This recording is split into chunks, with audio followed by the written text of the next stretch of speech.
Siiamaani on suht uisapäisa hääletatud ja rolli soovitused on ka suht niimoodi suvaliselt tehtud.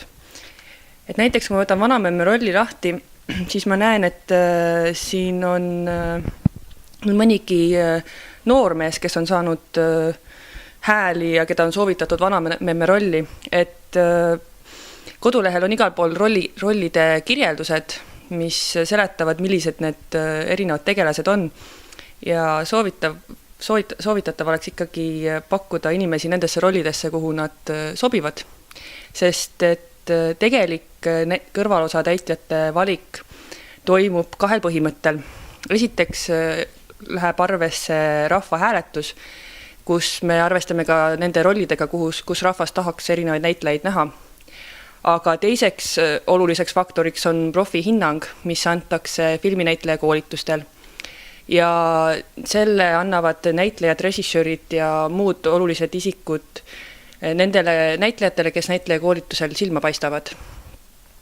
Aga kandvate rollide jaoks nagu Rait ja Ervin ja Susanna, kuhu tahetakse kõige rohkem inimesi soovitada, jällegi vaatamata vanusele ja soole, siis nende rollide jaoks me võtame rahvahääletuse ja profihinnangu tippkandidaadid ja paneme nad ikkagi kaamera ette seda rolli läbi mängima.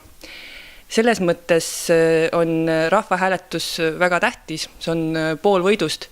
Teine pool võidust on osaleda filminäitleja koolitusel, aga lõpptulemuseks tuleb nendel olulistel rollitäitjatel ikkagi kaamera ees ilmuda. Kõik ei ole vist tukas, sest kui võtta lahti maalapse kategooria, siis ma vaatan, et siin on tõesti väga palju toredaid, noori, imekauneid inimesi ja nende vahel läheb valiku tegemine raskeks, sest nad on tõesti just need, keda me sellesse rolli otsime ja selle üle on mul hästi hea meel. Aga õnneks on piimaautojuht Millal vähemalt 25 last, nii et ma arvan, et nendest 5 leheküljest, kes siia pakutud on, saab üsna mõnigi näitleja seda rolli mängida.